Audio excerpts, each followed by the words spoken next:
Hey, what's up guys? Today I'm going to be teaching you how to install the TBperformance Lower Radiator Support, their newest product. The first step that you're going to want to do is get your car up on jack stands, as you see here. I just like to use the cross member for the jacking points in the front, and I just have the jack there kind of hanging out just as an extra support. So first thing, get the car jacked up.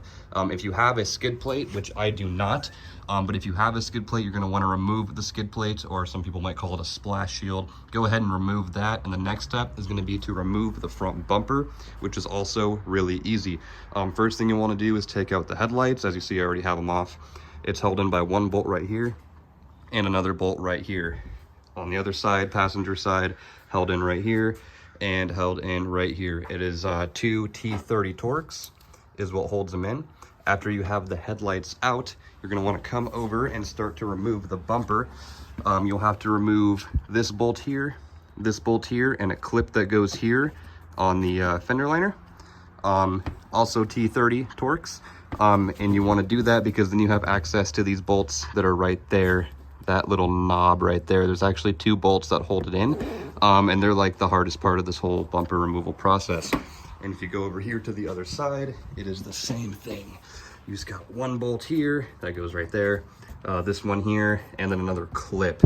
And these right here, got a better angle here.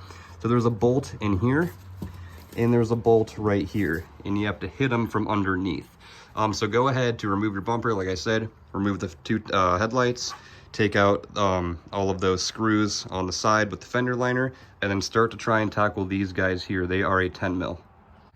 Now, as I said, getting to these can be a little tricky. It's kind of the hardest part. What I like to use is a 1/4 inch ratchet. That's a locking flex head.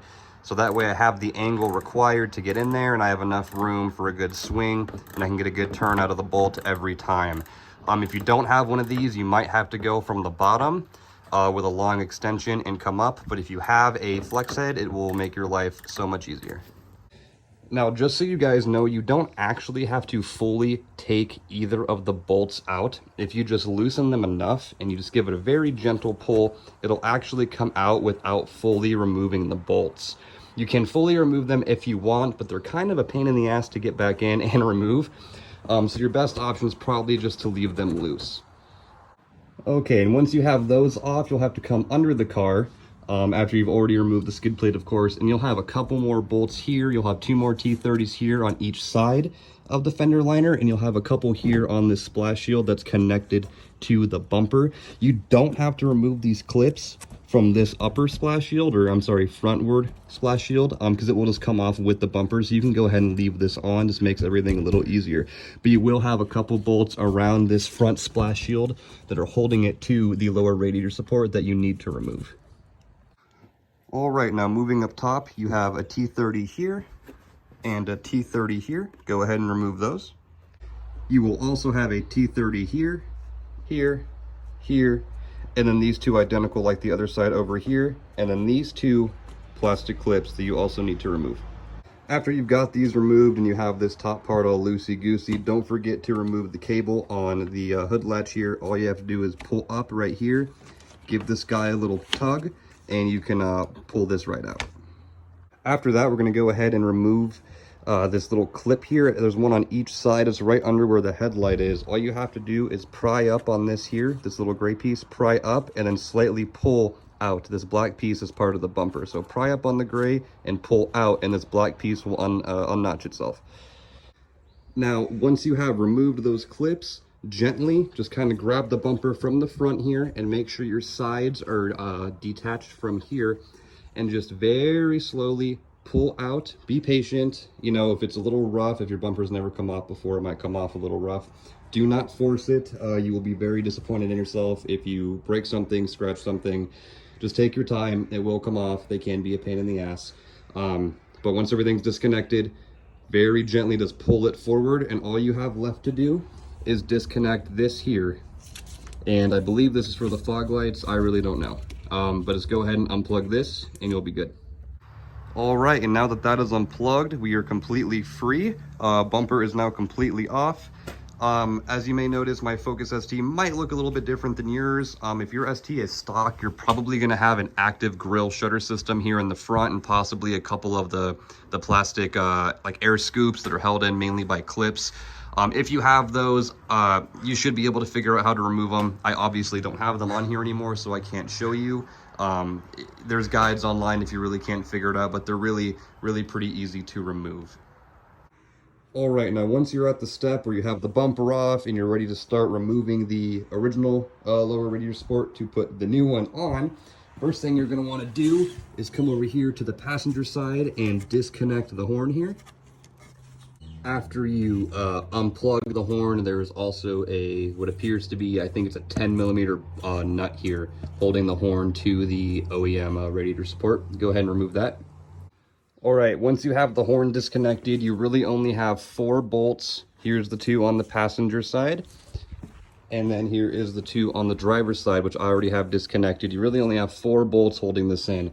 Now, before you go hog wild and start ripping those apart, make sure you're supporting your radiator and your intercooler.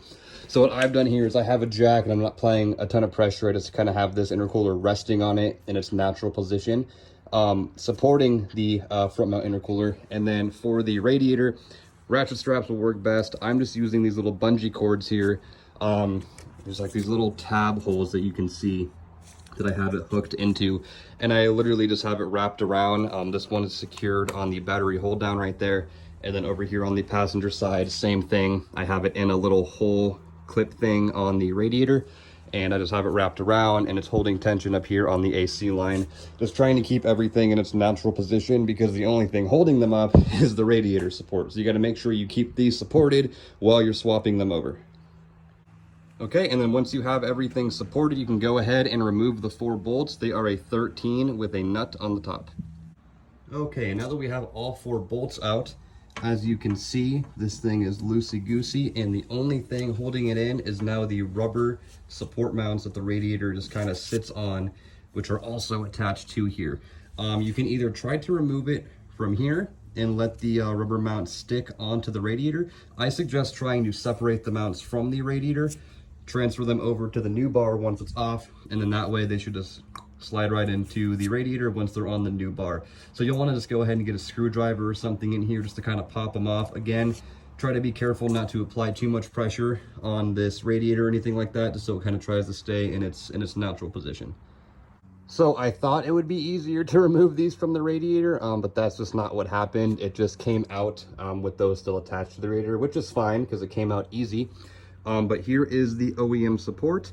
Like I said, all that holds it in is those 4 bolts, 2 on each side, and then just the rubber grommets that are on the radiator, just kind of resting on the radiator support.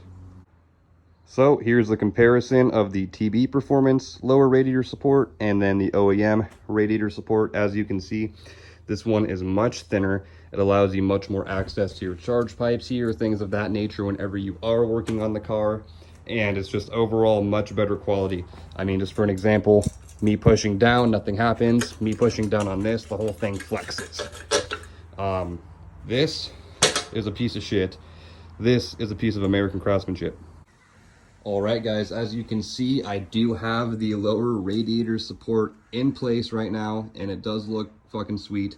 All I did to get it on was I just started these rubber grommets first. It's not a bad idea to lube these up with some WD-40 or Freol or something so they slip through the hole a little easier. I didn't, just because I don't have any with me on hand, but I didn't have any problem getting them in even though they were dry, so that was cool. And then I obviously just have the 2 bolts started over here on either side. And once again, I just slid the grommet in and got the bolts started, and yeah, it was very easy. And it looks fucking awesome, and you can just see how much more room you have here in the charge pipe, you know, area for work or inspection or whatever. Not to mention this thing obviously is much stronger than the OEM lower radiator support. All right, guys, as you can see, I have everything bolted up. I have my 4 nuts and bolts here mounting it bolted up, and it's really cool. They actually send you some brackets and a bunch of hardware, so that way you can remount your horn right here like so, And you can also, as you see, there's this other bracket here, mount your wash reservoir right there as well. And if you come over here to the driver's side, there's a bracket here that you can use to help mount the computer, keep that a little bit more stable. And I just have it going through the horn, as you can see. Now, there's not really a right or wrong way to install the brackets and how you want to mount them. You can honestly kind of leave them off if you really don't want them, or you know, you can mount them up kind of like I have, but there's no right or wrong way. You know, you don't have to have the brackets per se in this orientation. You can move them around how you want. This probably is what most of you will do, as it works best. But they give you enough hardware and 3 brackets to kind of make your own combination.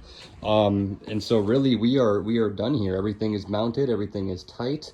All that's really left is putting the bumper back on, and yeah, that's about it.